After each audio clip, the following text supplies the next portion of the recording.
Something in your wildest dreams, straight out of a magazine. We show up and we kill the scene. I got what you want, I got what you need. We're moving and we don't look back. So quickly it just might crash. We kill it like a heart attack. We got what you want, we got what you need. Let's go. I'm talking out of control. We got the best show. You're coming with me, cause we bring the party. Let's go. I'm talking out of control. We got the best show. You're coming with me, cause we bring the party.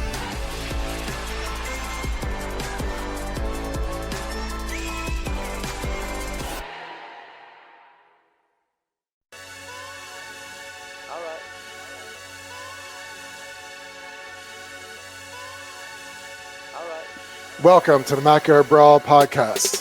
We had an unplanned bye week last week due to Hurricane Milton, but we're back in action now. We've got a great show for you. I'm Todd Worley. Joining me is Memphis Spence. Hey, guys. We're going to be taking a deep dive into really big game at NIU this week between Toledo and Northern Illinois. We're going to be taking a deep dive into that one. Later in our show, we're going to get to our OT segment where our subscribers are going to hear some bets that I like.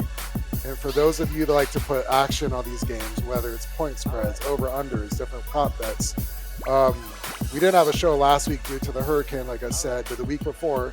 So all 7 of my bets hit. So if you haven't already subscribed, do so now so you'll hear this week's bets so you don't miss out. Before we continue, we're going to introduce this week's Todd. And if you were there actually subscribers, they would already had that information on those 7 bets that hit. Just saying. Exactly. Just saying. Exactly. And think what that could have done for you. I know. Think what that could have done. So this week's Yard Brawler of the Week, our player of the week, is going to Northern Illinois defensive tackle Skylar Gill Howard. NIU had a huge MAC win on the road at BG, and Skylar Gill Howard had 7 tackles, 3 tackles for loss, and 2 sacks. And it wasn't, obviously those are impressive numbers, but he was dominant beyond that. Really a difference maker on that side of the ball for the Huskies. And I've been high on him since early in the season. I honestly think he's one of the best defensive linemen in the MAC and is arguably NIU's best player on defense this year. Congratulations to Skylar. Now it's time for the Yard Brawl whip around.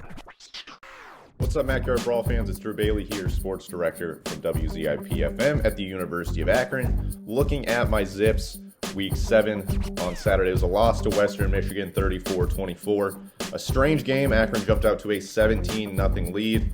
We had a chance to get the ball back. A Western Michigan punt in the second quarter. It was muffed by the Zips, recovered in the end zone for a Western touchdown. The Broncos then went on a 24-0 run in that second quarter.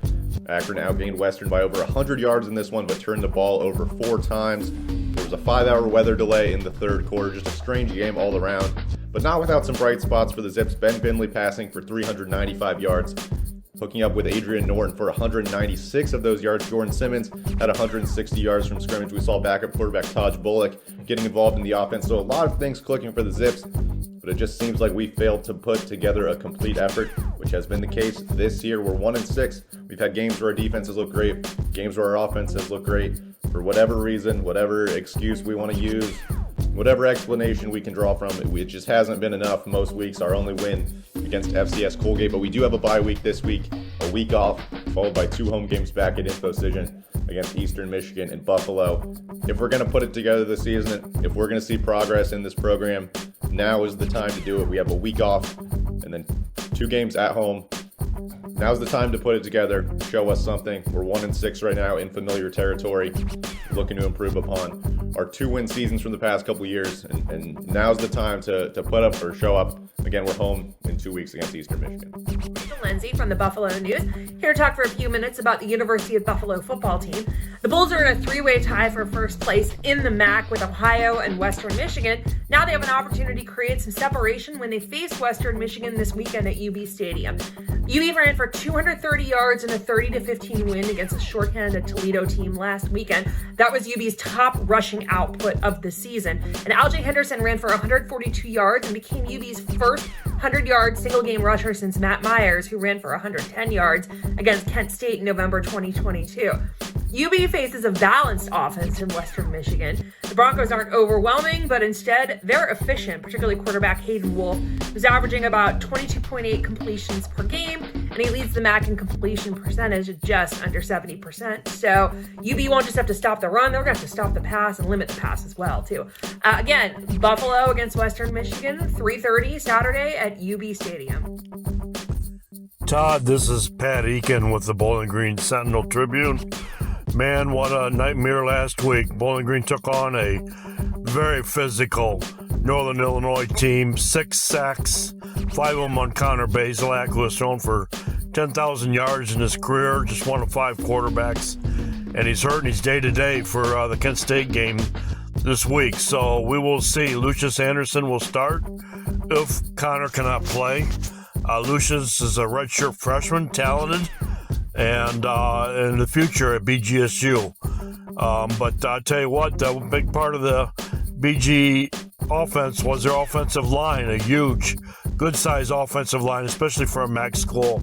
And they failed last week, and Coach Scott Leffler is hoping his line can get it together. He expects them to. He expects the conference to come back. And against a Kent State team that has struggled this year, it's still the MAC, and you never know what can happen. It'll be a good one at Dwight Perry Stadium, and BG's got to get back on track. 2-4 now. They're expecting a lot better season than this. We'll see how it goes. Thanks, Todd. The Miami Redhawks came out victorious this past weekend against Eastern Michigan. It was a big-time win for the Redhawks, their first win in MAC play. That moves them to 2-4 on the season. Wouldn't say it was a must-win for the Redhawks, but it certainly helps them move along into MAC play. All phases of the game were owned by the Redhawks. Chuck Martin during Monday's weekly press conference said he was pleased with the win, ecstatic with the win. Said maybe fix up some things on the special team side of the bargain there, but offensively we saw 200 plus yards rushing. We had over 200 yards passing. Mosey went off.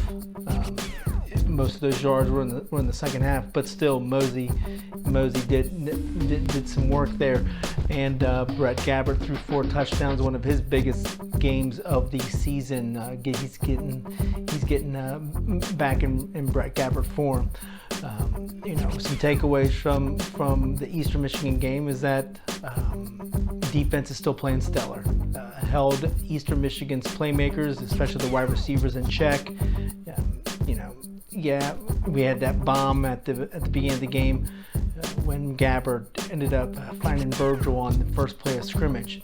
Eastern Michigan countered that the next possession. After that, it was all Redhawks. Heading into this coming game against Ohio, it's another contest the Redhawks are going to have to win to stay alive in the hunt for another MAC title, or at least an opportunity to play in it. So in terms of injuries, Borders came back and played. We also saw Virgil go out after his second touchdown was hit pretty hard. When he caught that second touchdown pass, they're going to start evaluating some things, probably taking a slow re-enter into playing there with Virgil. We got Nenk on the offensive line. Have no clue what's going to happen there, so we're going to have to keep an eye on that as well. But other than that, we should be on the healthy end there. Everybody's banged up. It's a no doubter there. We're already 7 weeks into the season, so just trying to keep everybody healthy is the name of the game. But Redhawks in another position to have to win, heading into Ohio with Yeager Stadium, 3:30 kickoff. Thank you to them. And then in other news, this week we've got Ohio playing at Miami in a crucial MAC game for both squads. Central Michigan is at Eastern Michigan. Kent State is at Bowling Green. And in a battle of 2-2-0 teams in conference play, Western Michigan plays at Buffalo. And lastly, Ball State goes on the road for a non-conference tilt with Vanderbilt. And now, as we mentioned, the big one in DeKalb this week. Our MAC Yard Brawl of the week is Toledo at Northern Illinois. Huge game. Huge game. And coming into the season, both teams were considered legitimate MAC title contenders. Both teams enter this game at 1-1 in conference play. Both teams have the talent and the experience to win the conference this year. And so the loser of this game, you don't want to say it's a must win this early in the game in the season, but it's close to a must win because the loser of this game would likely have to win out and then also probably need some help in order to get to Detroit. So if you want to win the MAC this year, for either of these teams, this really is a crucial game to win. Joining us today, Todd, we've got crazy. Northern Illinois beat Notre Dame and Toledo. Didn't they knock somebody off also? Mississippi State, yeah. So Man, and now they're kind of this is a must-win game.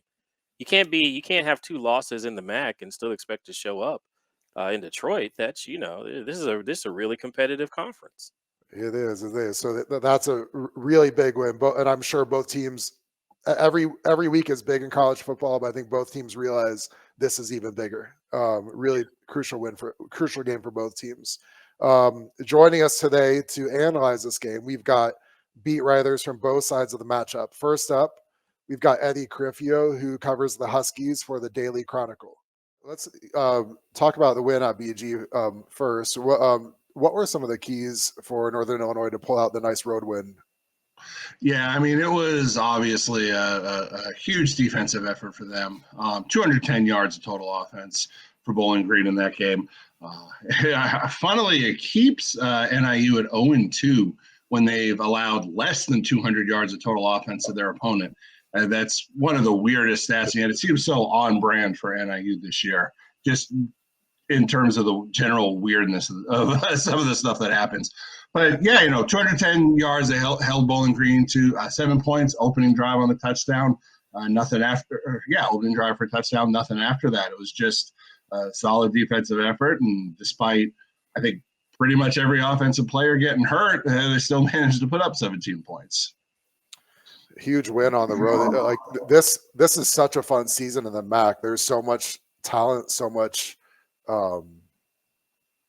parity, and I think each week is a battle in itself, and to come out with a win, especially on the road, is impressive. Let's talk about those injuries. Where do things stand? I know obviously the star player Ontario Brown didn't play, but then talk about some in-game injuries as well as his status, if you could. Yeah, well, it's NIU policy, and Hammock lives by it, not to comment at all on injuries. At all, we'll find out an hour before game time when the MAC mandates the release of an injury report. So we'll get an idea then. Brown was supposedly fighting to get back last week, ended up obviously not playing. And Jalen Poe actually got hurt. That had to be like a late kind of scratch type thing. He had kind of been the third back behind Brown and Gavin Williams, and he was not available. So they were definitely thin at running back. As far as who traveled now, Hammock would be spinning in his grave if you heard me say they're thin at running back. He is very insistent that they are super deep and anyone can plug in. They've sort of showed it with Gavin Williams. They've sort of shown it with like Poe being able to come up. So so that's the running back situation. Then Ethan Hampton got hurt during the game. They're starting quarterback. Josh Holtz came in and did a great job. Tremendous showing for him in relief. Led a touchdown drive. So we did ask if what the quarterback situation is, and after being a little cagey, we just had a flat out ask, is Hampton the starter? And Hammock said, you don't lose your position to an injury. So Hampton, if he's healthy, he'll be the one starting. Gotcha. Any other key injuries coming out of the game? Again, we don't know the status of Evan Buss, I want to say right tackle, right guard. Obviously a lot of continuity on that line, but he came out, he got hurt, and his backup, Thomas Pash, I want to say is how you say his name, a redshirt freshman, plugged in, barely even noticed. Hell, I didn't notice till afterwards. So they live by the next man up thing, and they, certainly did on Saturday. Awesome. And then what about the defensive side of the ball? Yeah, defense seems to be much healthier. I mean, you look at just talked about the depth there. I mean, Skylar Gill-Howard, the MAC Defensive Player of the Week, he's a backup. He's not even starting, and he's getting 2.5 sacks in a game and just causing absolute havoc. So the depth over there is really good. I don't think there's significant injuries. Obviously, it's always a surprise with 1:30 on Saturday. We'll pop on the MAC report, and it'll be 12 guys listed. Short of that, the defense seems to be okay. It seems to be on the offensive side where most of the injuries are at this point. Gotcha. So if you rewind back to halftime against UMass, NIU comes out in the second half and looked like, obviously it was great for them to get a win after the 2 straight losses, but to me, it was the way they won had to have been so satisfying in that locker room, just because it was that physical downhill, we're going to get back to who we are. This is how we win games. And they got it done that way. And then to then continue on that momentum and get a big road win at BG. Do you feel like this team is starting to kind of come together and build something special this season? Yeah, I mean, one of the things Hammock talked about yesterday during the press conference was learning from the mistakes, and they got off to a very fast 2-0 start. Obviously, a very big win in there at Notre Dame, but then they go and lose 2 games after that. Don't capitalize off the momentum. They're back to having 1-2, and he says the team understands that they're not going to go in and have it, or definitely are aware of the home letdown that happened in the Buffalo game. Although Buffalo beating Toledo is now 2-0 and in first place. But, that aside, NIU is aware of what happened, according to Hammock, and they're trying to prevent that from happening again. They've learned and they've grown. And that's, the calling card of this team, and that's how Hammock presents this team. And, it certainly had some on the field proof of that. So it'll be interesting to see how they respond. Obviously, Toledo is an elevated challenge for them, but it should be interesting, like you said, to see if they can, keep stacking wins, as coaches are so fond of saying. Of course. So without divisions this year and with already having one in-conference loss, for both of these teams, NIU and Toledo, could you make the MAC championship game at 6-2? Possibly, but obviously things have to fall right at that point. So I don't want to say it's necessarily a must win, but I would imagine the players and coaches are approaching it that way. What have you gleaned is kind of the mindset of the coaches and players heading into this game for NIU? Yeah, obviously, they're not going to say they're thinking about that. I mean, it was asked, and they're not going to say they're thinking about that. But you are right in the two losses in the conference. I mean, I don't think it's automatically going to eliminate you, but especially as you pointed out, there seems to be a lot of parity. Again, I don't want to harp on the same thing, but look at Buffalo 2-0 right now. So, no one saw that coming. So outside of maybe people in upstate New York, but yeah, I think 2 losses is definitely a possibility to get in, but I mean, you want to have 0-1 because that pretty much guarantees you a spot. Of course. What do you think the keys are to winning this game against Toledo for NIU?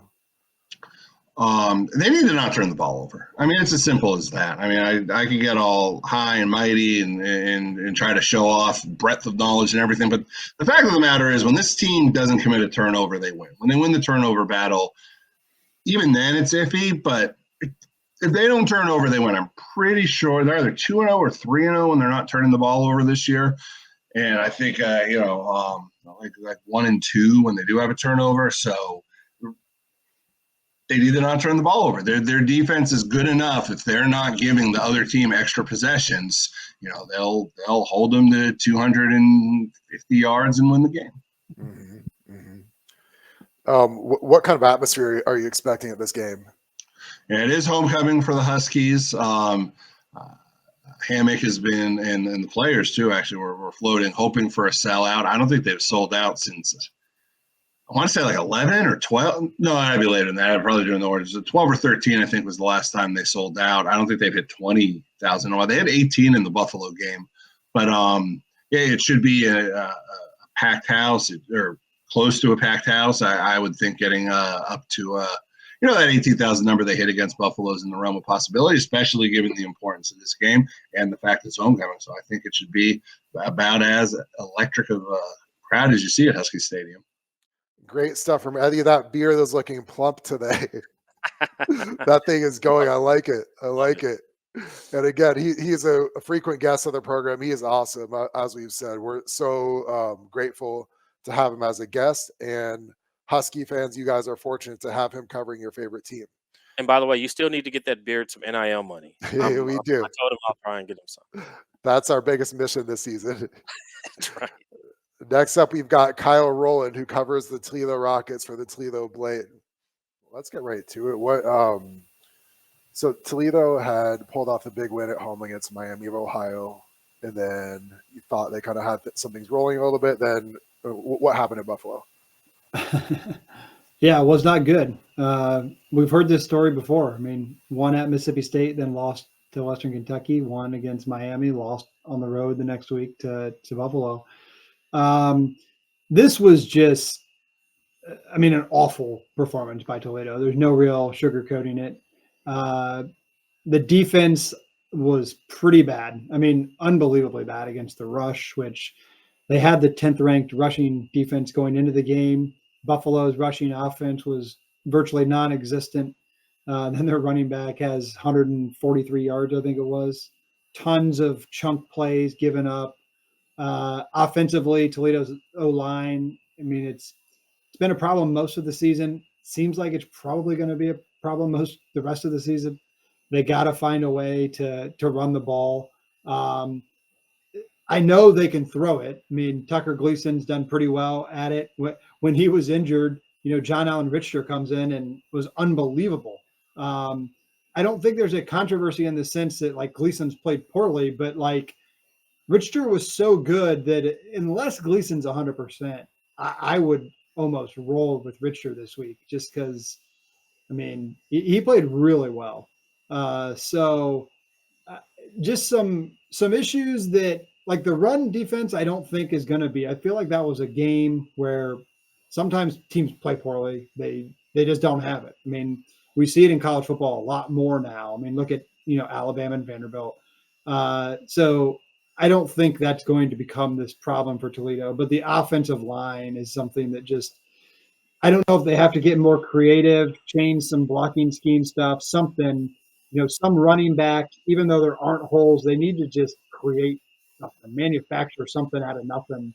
And it just hasn't been able to be done so far. Yeah, it was surprising in a lot of ways. You mentioned the offensive line, the running backs, and Tucker Gleason. All three of those groups are, Alan Jones was out. Seems like there might be some injuries in the running back room, and then also Tucker Gleason getting hurt in the middle of the game. What do you know is the nature and the status of those guys? Essentially nothing. But I think they probably would have lost anyway if Jacquez Stewart and Willie Shaw had played Saturday. Those are their top two backs, and they were out against Buffalo. But it certainly hurts. It's not like their stats were outstanding or anything. I think just an all-around kind of running back skill set, Willie Shaw is the best guy they have. Just because Stewart, he can obviously break stuff, and he's really fast, but he's not like a true between the tackles every down type of running back. He's smaller. So I think Shaw being out has been pretty big. Wallensack, he really has potential. He's from this area. I covered him in high school several times. Great kid, easy to root for. I don't know if he's not hitting the holes right. I don't know. He just hasn't quite been there. They had that one great drive against Miami in the second half where they just punched him right in the throat. But other than that, The line just hasn't really been able to do it. They got creative against Mississippi State when a few guys were hurt and were fairly effective. So I don't know. I mean, I think Saturday's going to be this entire week, I'm sure, was kind of a gut check time for the O-line. I would assume they'll come out very prepared, certainly, but angry and wanting to prove something, because they've heard it from the fans, from the media, and from their coaches too, obviously, that they're not kind of, holding up their end of the bargain. Gotcha. And then it seemed like Toledo may be holding this all close to the vest, but with Tucker Gleason's injury, Alan Jones's injury, Jacquez Stewart, any idea of what type of injury it is or how long they're out for, or it's totally up in the air right now? Yeah, I mean, Gleason, it seemed like it could have been a combination. He got hit hard. I don't know if he's like concussed or anything, but maybe a hand or something. Stewart was hobbled a little bit in the Miami game, so I think that was just aggravated as a lower body injury that perhaps got aggravated. They need his special teams as well. I mean, teams have figured out he's a really good returner and kick it out of the end zone a lot, but he just is so dynamic returning kicks that, if he can get one and bring it out, like, chances are they're going to get really good field position. That was another thing that was just a disaster against Buffalo. The field position was awful. Their average starting field position was their own 19-yard line. They were backed up inside the 10, I think, 4 times. And when you can't run it and you've become one-dimensional, it makes it incredibly difficult to go those types of distances. And something else with Richter, some people might say, it was 21-0 when he came in. Probably was, facing a softer defense. That really wasn't the case. And also, because Toledo was so one-dimensional, everyone knew they were going to throw every play. And he still was able to find stuff. I think Jerwan Newton, 2 straight games now, he's had a career high receiving yards. He is a really, really good player. I know we've talked about him several times on this show. But when he's involved in the offense, it really seems like good things happen for Toledo. Great stuff from Kyle as well. Again, another frequent guest of our program, and we're so fortunate. He really is. And once again, just like Eddie, just like some of our other frequent guests, so dialed into the Rockets program, and Toledo fans are fortunate to have him covering their favorite team. So we're going to dive deeper into this now. We've got some great information from the media from both sides, and now I'm going to give some thoughts on. We'll start with NIU and then work to Toledo, then talk about how they match up with each other. So. Northern Illinois, it's been an interesting season. So obviously you had the huge win in South Bend, then you have a bye week, then you come home and have a really tough loss at Buffalo, and then a game at NC State. There was a very much a winnable game, and then slipped away though. And then, but then you look at the second half of the game against UMass, then you look at the performance at Bowling Green, and I think the last 6 quarters, this NIU program has to feel good about how they're playing. And so start with the defensive side of the ball. I like the run defense. I think I know Buffalo hit some running plays on them, but I think it was more I believe the one in the second half where Buffalo had the long touchdown run, I think it was 3rd and 7. I would imagine NIU was anticipating pass and was in had a defensive call to stop the pass. Buffalo really have to give them credit for calling a run in that situation. I don't think the fact that NIU gave that play up is an indictment to the run defense on their run defense. So I really think it's hard to run the ball consistently right at this group. I think the pass rush is still a concern for me. I think we mentioned Skylar Gill-Howard. I think he's definitely the best player in NIU's defensive front and arguably on their whole defense. So I think he's the guy that to me has to continue to be a difference maker in the running game and passing game. Fascinating show. But if you're not in the Brawlers Club, this is as far as you go. Todd went 7-0 in our last show. Only way to get that, is to do this. Join the Yard Brawlers Club.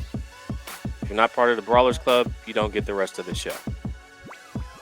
For everybody that makes this show possible, we thank you. For Todd, I'm Memphis Spence. We'll see you next week.